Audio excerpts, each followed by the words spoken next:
Assalamualaikum warahmatullahi wabarakatuh. Selamat datang di Kisah Sirah Nabawi Channel. Selamat datang kepada para pecinta sholawat. Di video kali ini, saya akan membawakan sebuah kisah atau cerita tentang makhluk penghuni bumi sebelum Nabi Adam alaihissalam.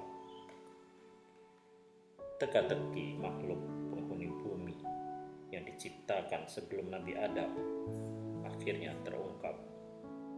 Ibnu Abbas radhiyallahu anhu mengatakan, setelah Allah menyempurnakan penciptaan langit dan bumi dengan segala sifatnya, gunung-gunung telah ditancapkan, angin telah dilepaskan, di bumi telah ada binatang-binatang liar dan bermacam-macam burung. Maka buah-buahan mengering dan berjatuhan ke bumi, dan di bumi tumbuh rerumputan yang satu sama lain saling tumpang tindih. Pada saat itu, bumi mengadukan persoalan tersebut kepada Tuhannya. Atas pengaduan itu, Allah menciptakan umat yang beraneka ragam dan berlainan jenis yang diberi nama jin. Mereka memiliki jiwa dan aktivitas, lalu mereka bertebaran seperti debu halus karena jumlah mereka yang sangat banyak. Tanah datar, pegunungan, dan berbagai pelosok dunia telah dipenuhi oleh mereka. Mereka menempati permukaan bumi dalam jangka waktu yang dikehendaki oleh Allah. Di antara mereka ada yang putih, hitam, merah, kuning, bercak-bercak, totol-totol, tuli, buta, menawan, jelek, kuat, lemah, perempuan, dan laki-laki, satu sama lain.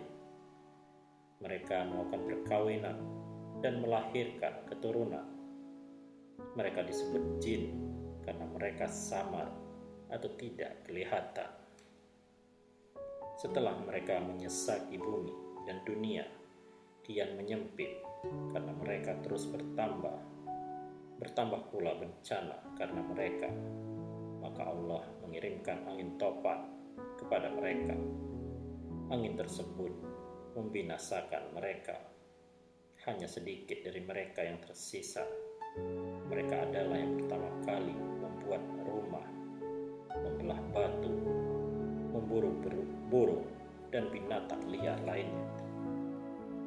Semua itu terus-menerus mereka lakukan dalam waktu yang lama. Kemudian satu sama lain di antara mereka saling berlaku aniaya.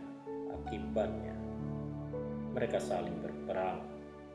Akan tetapi perangnya bukan menggunakan senjata. Sebagian di antara mereka melenyapkan sebagian yang lain dengan jalan memblokade rumah-rumah sehingga mereka yang terkepung binasa karena lapar dan haus.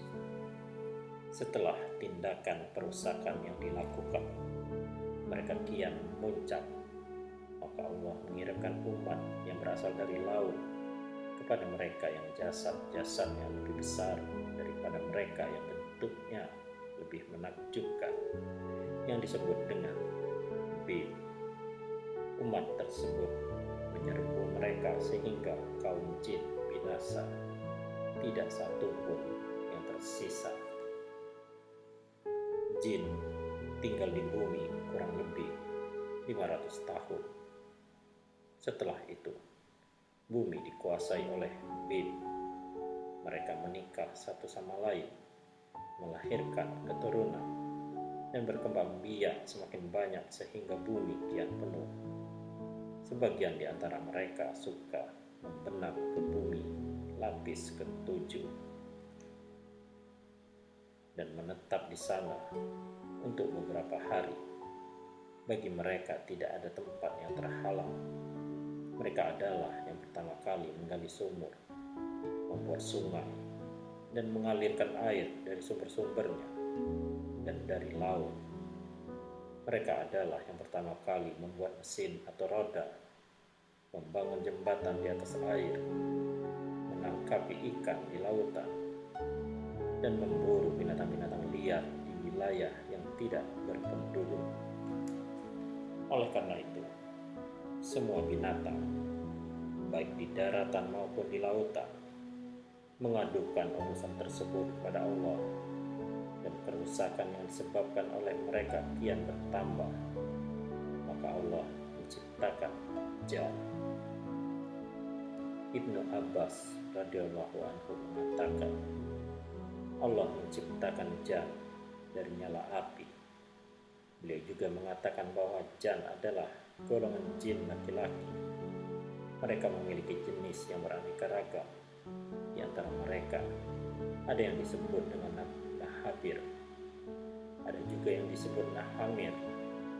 Umat ini layaknya seperti manusia, suka makan, minum, dan berketurunan. Di antara mereka ada yang mukmin dan ada juga yang kafir. Dan nenek moyang mereka adalah iblis yang dikutuk oleh Allah. Diriwayatkan bahwa Allah menjadikan malaikat sebagai penghuni langit dan menjadikan jan sebagai penghuni bumi. Setelah binatang liar dan burung mengadukan perbuatan jin dan bin, Allah menciptakan jan sebagaimana telah diceritakan. Setelah Allah menciptakan jan, maka Dia menciptakan mereka di bumi. Setelah tinggal di bumi, mereka berperang dengan bin. Jan terlalu kuat bagi bin, hingga mereka mampu menghancurkan bin sampai tidak ada satupun yang tersisa. Tinggallah jan di bumi. Mereka menikah satu sama lain dan melahirkan keturunan sampai bumi ini penuh. Selanjutnya, di antara mereka timbul kedengkian dan aniaya. Di antara mereka banyak terjadi pertumpahan darah. Sebagian dari mereka mengganggu sebagian lainnya. Atas kejadian ini, bumi mengadu kepada Tuhannya. Maka ketika itu, kepada mereka Allah mengutus bala tentara malaikat. Dalam rombongan tersebut ada iblis yang dahulunya bernama Azazil. Dahulunya dia merupakan ketua malaikat. Dia bersama rombongannya mengusir jan dari bumi. Akibatnya mereka mengungsi ke gunung-gunung, tinggal di sana, dan iblis merampas bumi dari mereka. Pada awalnya, si iblis ini menyembah Allah, baik di bumi maupun di langit. Akan tetapi, kemudian dia ujub dengan dirinya, dan dia terasuki ketakaburan atau merasa besar.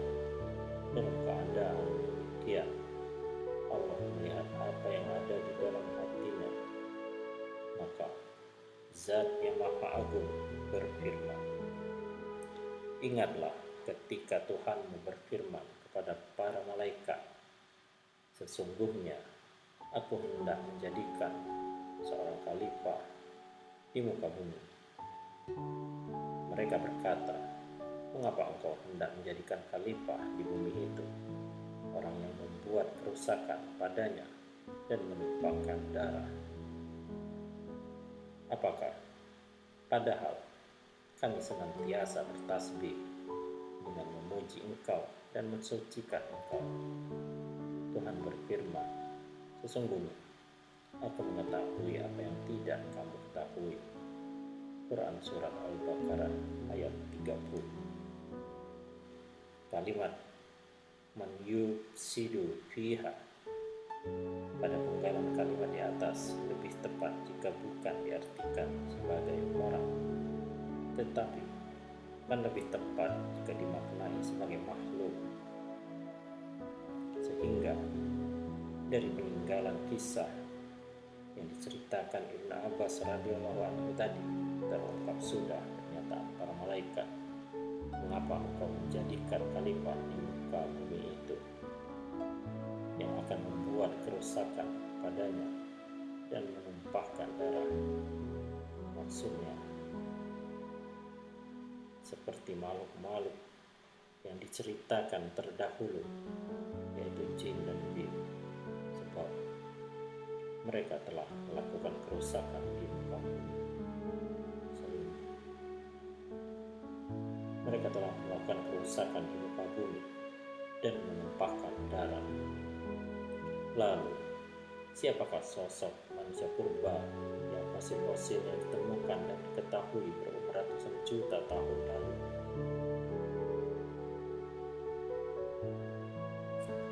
Manusia tidak diciptakan di bumi, tapi manusia dijadikan khalifah di bumi sebagai pengganti. Tentunya ada yang diganti, alias Adam bukan makhluk pertama di bumi, dan Allah tidak mengatakan untuk mengganti manusia sebelumnya,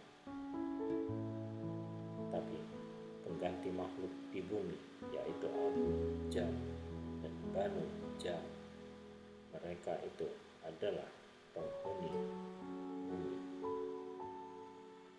sebelum manusia.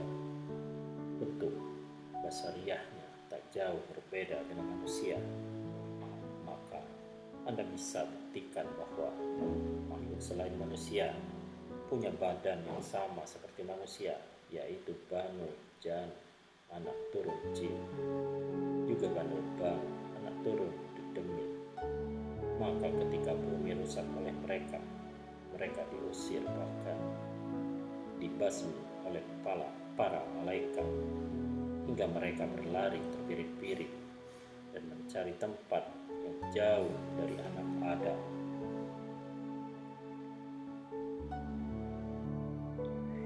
Berdasarkan fosil-fosil yang ditemukan, memang ada makhluk lain sebelum manusia. Mereka seperti manusia, tetapi mempunyai karakteristik yang lebih primitif. Otak mereka lebih kecil. Oleh karena itu, kemampuan mereka berbicara sangat terbatas karena tidak banyak suara vowel yang mampu mereka bunyikan. Kelompok ini dinamakan Neanderthal. Kemudian datanglah manusia Adam yang diklasifikasikan sebagai Homo sapiens. Menurut Wikipedia, Homo sapiens mulai ada sekitar 200.000 tahun lalu, sedangkan Neanderthal ada hingga 130.000 tahun yang lalu. Kemudian ia lenyap. Ada juga teori yang mengatakan Neanderthal lenyap sebelum Homo sapiens muncul. Tapi yang pasti, Homo sapiens bukanlah evolusi dari Neanderthal. Neanderthal hanyalah makhluk seakan manusia yang telah ada sebelum kita. Mungkin tidak ada fakta konkret dalam membicarakan isu ini. Kebanyakan teori berdasarkan sumber fosil. Namun yang paling penting, mungkin sebagai orang Muslim, kita percaya ada makhluk sebelum Adam yang saling membunuh. Ada yang mengatakan mereka adalah dari kaum jin. Ada juga yang mengatakan bahwa ada 3 umat yang utama sebelum Adam.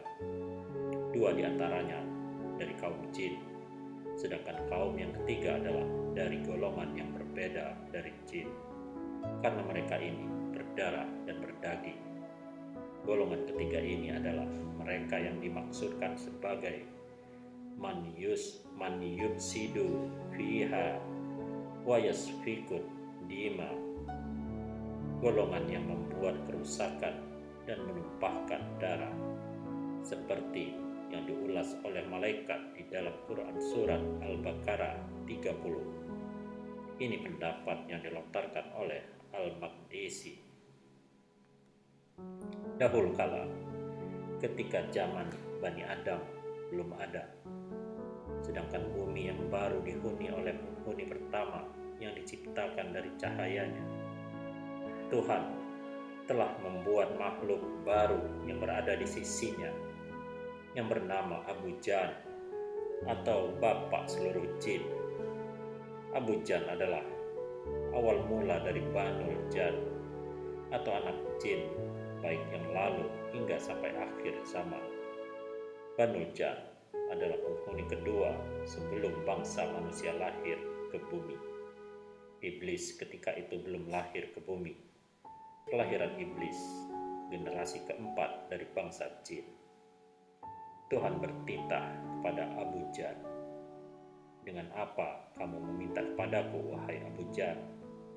Dengan kasih sayang engkau terhadap hamba ya Tuhan, maka diri hamba pun akan berkasih sayang dengan keturunan hamba," kata Abu Jan. "Apa yang kamu minta dariku, wahai Abu Jan? Apakah kamu tahu bahwasannya kamu baru saja aku ciptakan dari sejenis api, tubuhmu dari inti api, dan rohmu dari cahaya, karena setiap roh yang bernyawa aku ciptakan dari cahaya dari sisiku. Terima kasih, oh Tuhanku, yang selalu hamba agungkan. Hamba meminta tubuh hamba tidak bisa dilihat oleh seluruh makhluk, kecuali yang engkau kehendaki saja yang bisa melihat hamba dan keturunan hamba," kata Abu Jan. "Akan kukabulkan permintaanmu. Selain itu, apalagi wahai Abu Jan? Apakah hamba akan hidup di surga yang hamba tempati saat ini, wahai Tuhanku? Kamu bisa menempati surga ini. Begitu juga untuk dirimu saja, bisa terbang sesuka hatimu dan tinggal sesuka hatimu sampai aku perintahkan dirimu turun ke bumi. Dan ketika itu, keturunanmu tidak akan sanggup mendatangi tempat surga pengangkatan makhluk. Hanya dirimu saat ini yang kuat. Setelah kamu menyentuh tanah di bumi, maka kamu menjadi makhluk bumi, dan kamu pun akan membuat keturunan dan mati di bumi. Namun, hanya kamu seorang yang bisa terbang di langit dunia ketika tinggal di bumi. Langit dunia adalah tata surya seluruh pelosok jagat raya ini. Singgasana Tuhan berada di luar tata surya yang berada di tempat kosong. Tidak ada benda apapun. Itulah yang disebut sebagai arsy-Nya Tuhan. Karena tempatnya sangat tinggi, tidak ada makhluk yang bisa ke sana kecuali yang dikehendaki oleh Tuhan sendiri. Karena Tuhan Maha berkehendak, bahkan iblis pun tidak akan sanggup. Bolehkah hamba meminta sesuatu ya Tuhanku? Apa itu permintaanmu, wahai Abu Jan?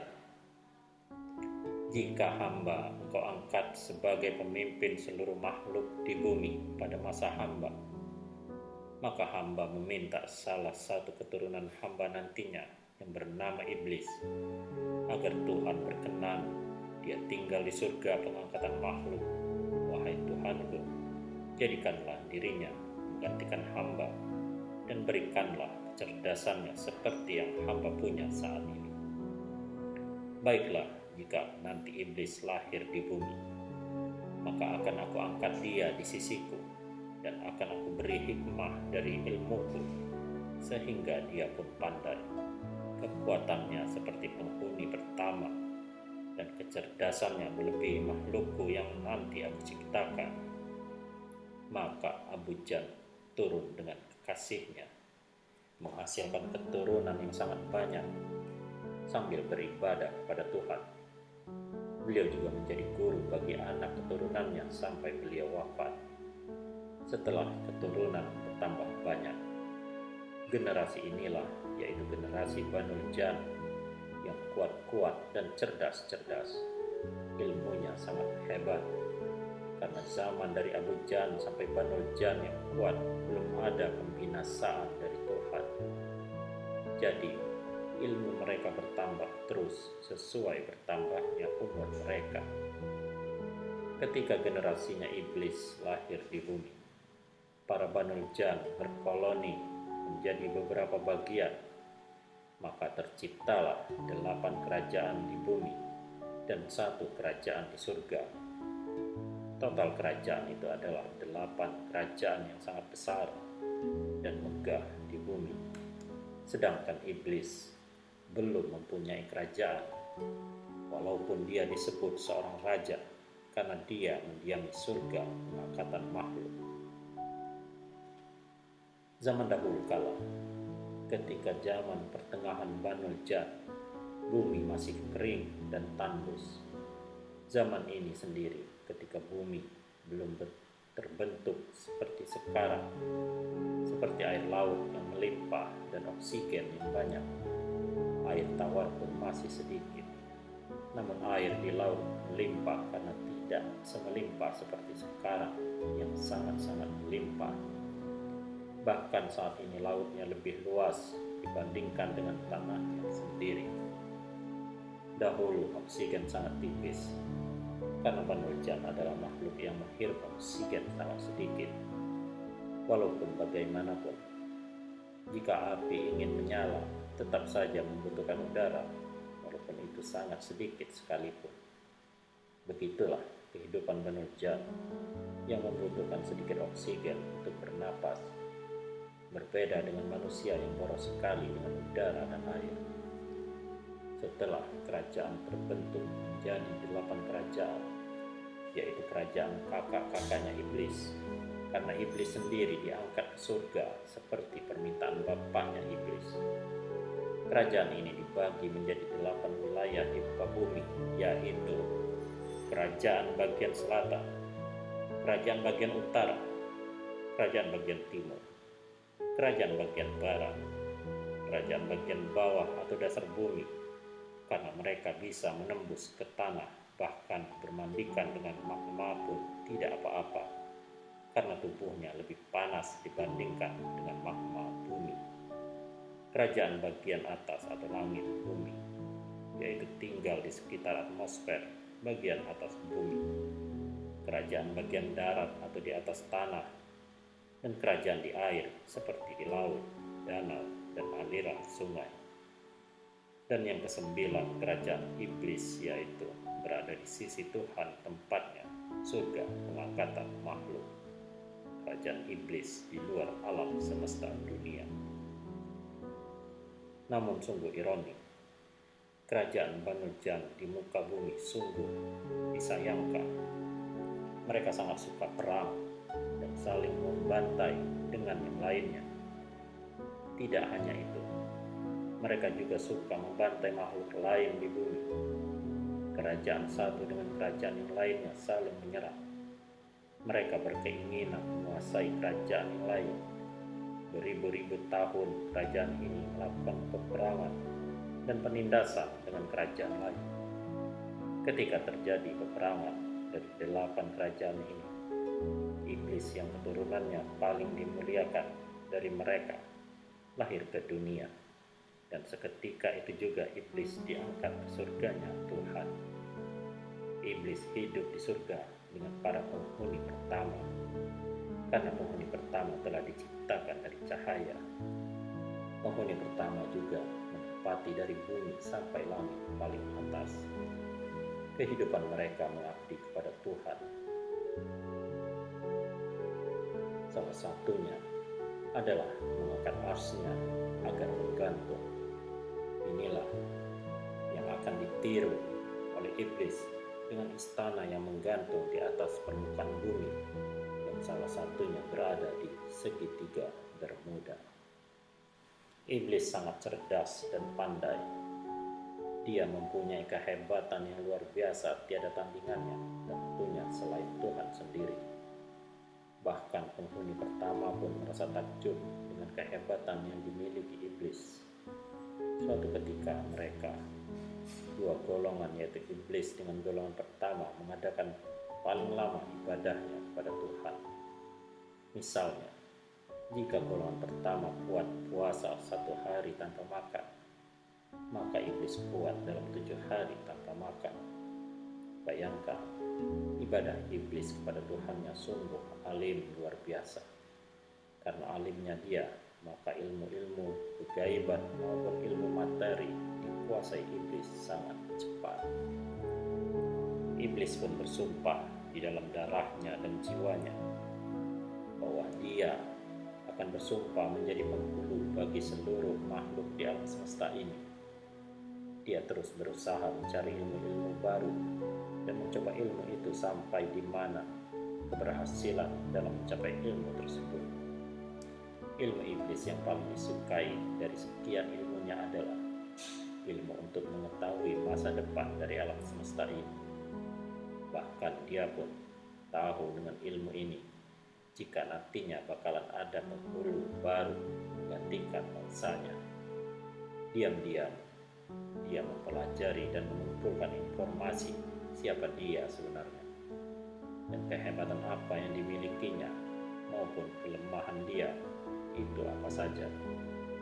Memang iblis adalah makhluk yang pandai, bahkan dia bisa memprediksi apa yang akan terjadi di bumi bagi kerajaan kakak-kakaknya di bawah sana. Kerajaan-kerajaan Banu Jar kebanyakan hancur, bahkan akan menjadi neraka bagi bangsa jin yang tidak tahu apa-apa. Mereka adalah bangsa yang tergolong lemah dan menjadi budak dari bangsa jin yang lebih kuat. Kehancuran mereka adalah peperangan dan penindasan yang tidak akan pernah berakhir. Kezaliman mereka di luar batas, bahkan mereka tidak mengakui jika ada Tuhan yang menciptakan mereka. Sungguh durhaka mereka kepada Tuhannya yang telah mengasihi mereka selama ini, yaitu tidak adanya kebinasaan bagi mereka. Tuhan telah marah.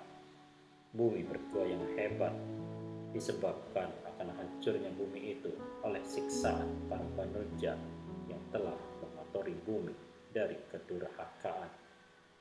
Maka Tuhan mengutus penghuni pertama untuk menghukum mereka dan membantai mereka. 8 kerajaan ini telah diserang dan diporak-porandakan oleh penghuni pertama. Seluruh pengikut 8 kerajaan ini melarikan diri, bahkan ada yang melawan penghuni pertama.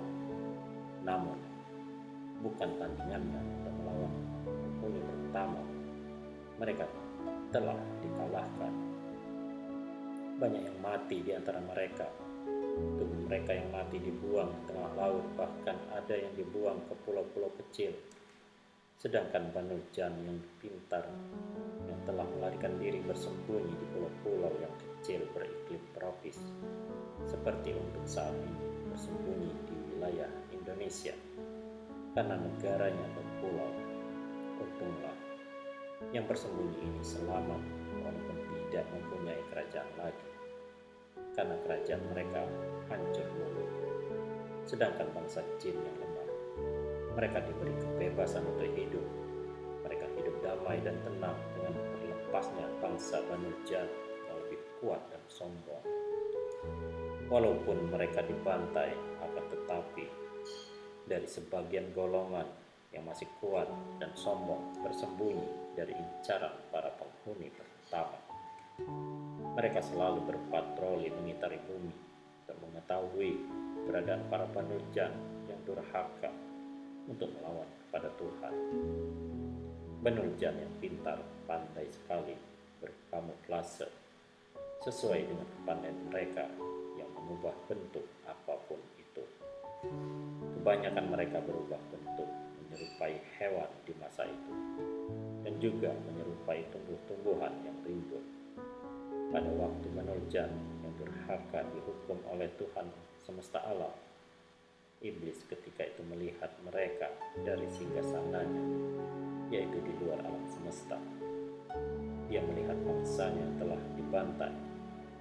Iblis tampak sedih karena walau bagaimanapun mereka yang menguasai 8 kerajaan adalah kakak-kakak iblis yang sangat pintar dan kuat. Maka sejak saat itu iblis bersumpah, jika nanti ada bangsa lain yang lebih rendah kemampuan dari dirinya, maka dia tidak akan mengakui sebagai penghulunya. Karena saat ini, iblis mengakui dirinya sendiri sebagai penghulu atau pemimpin bagi seluruh makhluk Tuhan. Dinasti kerajaan para Banu Jar telah hancur dan musnah. Mereka terpecah belah menjadi beberapa golongan dan tidak tidak mempunyai pemimpin yang kuat. Mereka menjadi kelompok kerajaan yang kecil-kecil. Wilayahnya pun menjadi sempit seperti kelompok suku. Banu Jan yang pintar dan pandai telah musnah, karena kepintaran dan kepandaian bagi mereka ditentukan dengan umur. Barang siapa yang umurnya paling panjang, maka dialah yang paling kuat. Karena bagi mereka, setiap detiknya mengasah kemampuan menjadi yang kuat. Selama ribuan tahun itu, para Banu Jan yang terkuat telah musnah. Mereka telah tergantikan dengan bangsa jin yang lebih kecil kemampuannya, dan juga kemampuan kegaibannya tidak seberapa. Mereka adalah generasi yang lemah, karena mereka masih muda dan umurnya tidak panjang lagi sepanjang umurnya Banu Jan yang lama. Jika para penghuni 8 kerajaan dahulu umurnya beribu-ribu tahun, sekarang hanya ribuan tahun. Kebanyakan 1000 tahun itu pun dianggap remaja, sedangkan umur 400 tahun dianggap untuk ukuran manusia sekitar 10-14 tahun. Betapa masih kecilnya mereka. Untuk menjadi yang terkuat pun susah, karena mereka adalah generasi baru, tidak seperti generasi lama. Namun generasi lama yang bisa menyelamatkan diri dari kebinasaan telah bersembunyi untuk menyelamatkan diri, sehingga mereka bisa hidup dan selamat. Umurnya juga sangat panjang dibandingkan dengan generasi baru dari keturunan bangsa jin sekarang. Banu Jan yang selamat ini, masa lalunya tidak mempunyai kekuasaan.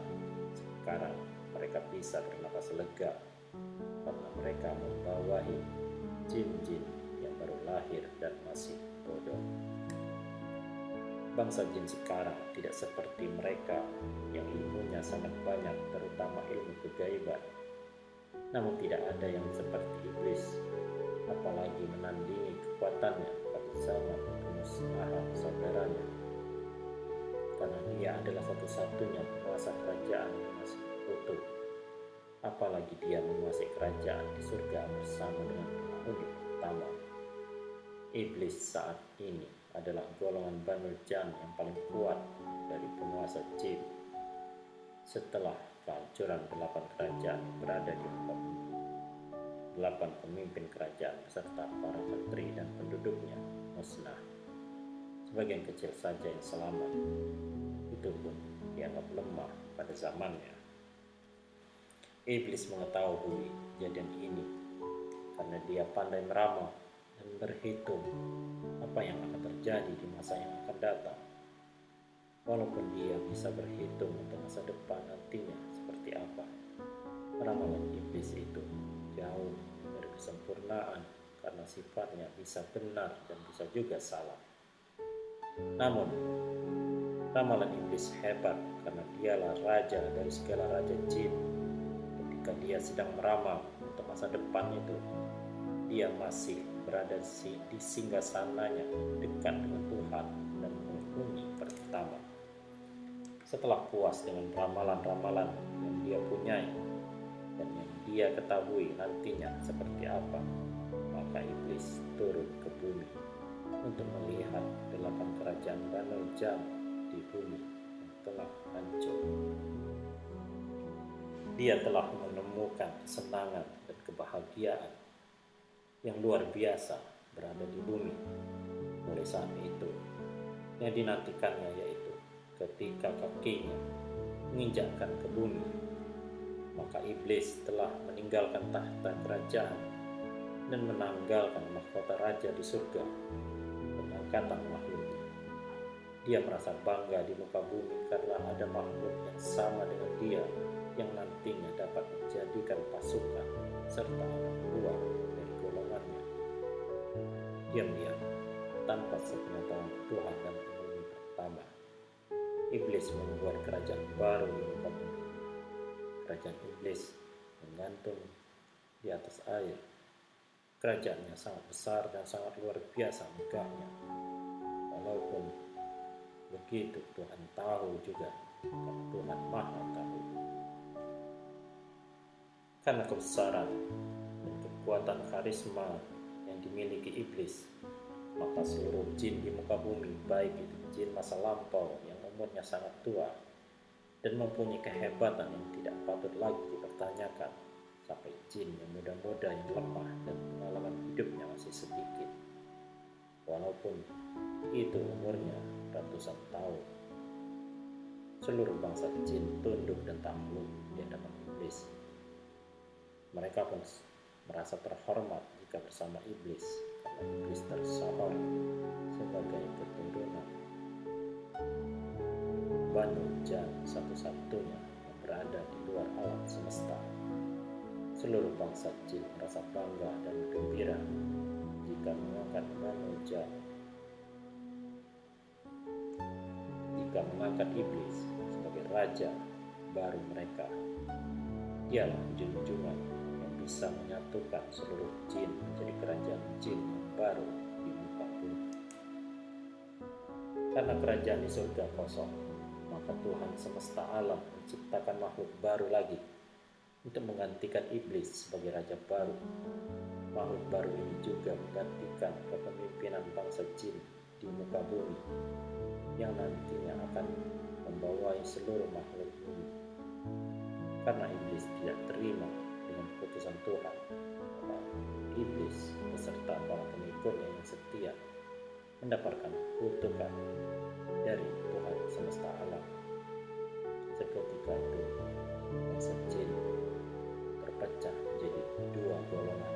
Golongan pertama menjadi pengikut iblis yang mempunyai kekuasaan dan kekuatan maupun kerajaan yang sangat besar. Sedangkan golongan yang kedua melepaskan diri dari pengaruh iblis. Mereka menjadi golongan jin yang lemah, yang telah mempunyai kerajaan kecil-kecil dan bersuku-suku. Mereka sering dijajah dengan pengikut iblis yang lebih kuat.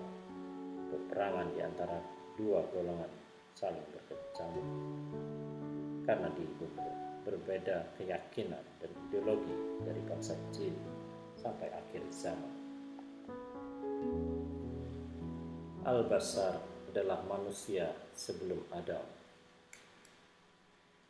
Allah menciptakan manusia dengan akal pikiran yang lebih baik dibandingkan makhluk lain. Untuk apa? Supaya manusia lebih mengandalkan akalnya daripada kekuatannya. Tidak seperti hewan yang lebih mengandalkan kekuatan. Allah menginginkan manusia untuk lebih banyak berpikir untuk kebaikan peradaban manusia itu sendiri. Islam dan Al-Quran memang tidak perlu lagi dipertanyakan kebenarannya, tetapi tetap perlu dikaji, dipelajari, dan dipahami. Al-Quran itu adalah buku petunjuk bagi umat manusia agar berjalan sesuai ajaran Islam hingga selamat dunia akhirat.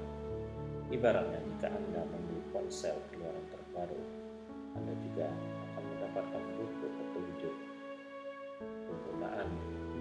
Pemakaian ponsel harus sesuai dengan buku petunjuk tersebut agar tidak cepat rusak. Tetapi kadangkala salah satu fitur yang ada pada ponsel tersebut tidak berjalan sesuai yang kita inginkan, padahal kita merasa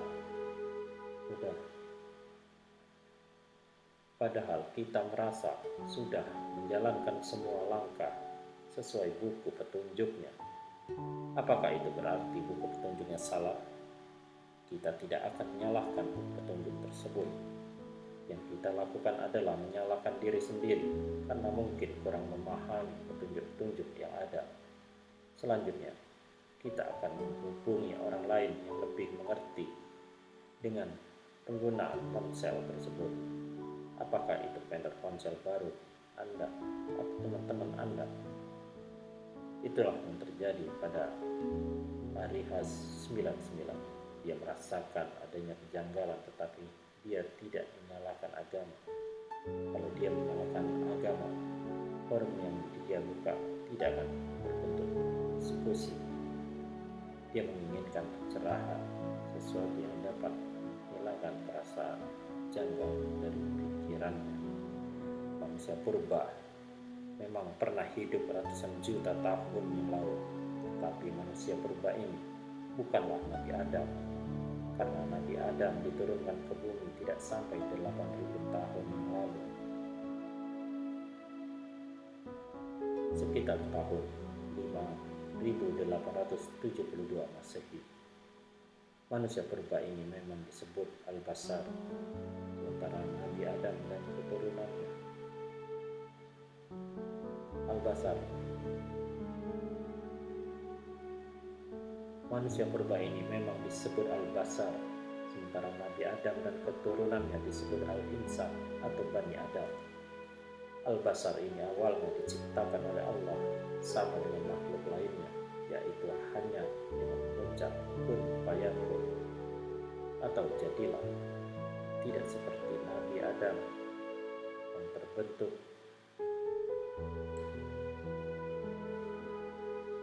yang dibentuk satu demi satu dengan tangannya, lalu ditiupkan ruhnya hingga Adam pun hidup.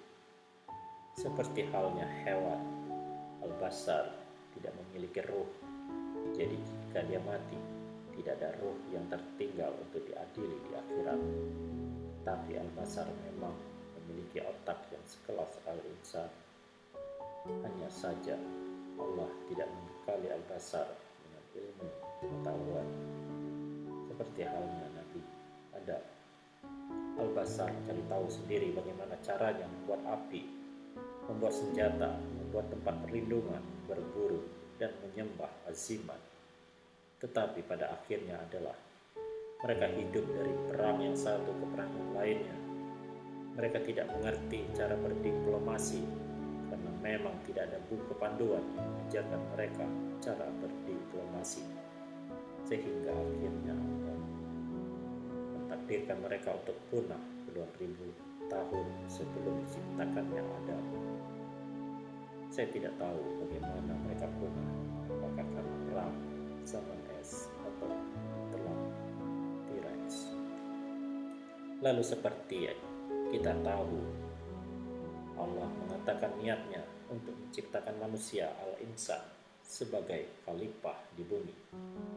Para malaikat mempertanyakan niat tersebut, mengingat keberadaan Al-Bashar di dunia hanyalah menumpahkan darah, tetapi Allah sudah mempersiapkan segalanya. Nabi Adam dan Siti Hawa turun ke bumi berbekal ilmu pengetahuan dan berbagai aturan dari Allah. Adam menurunkan ilmu berkebun kepada Kabil dan ilmu beternak kepada Habil. Adam mengajarkan anak-anaknya untuk bersyukur kepada Allah dengan membagi hasil jerih payah mereka kepada makhluk lain, dan Adam menikahkan anak-anaknya sesuai perintah Allah. Bagaimana cara Allah membekali Nabi Adam dengan ilmu pengetahuan?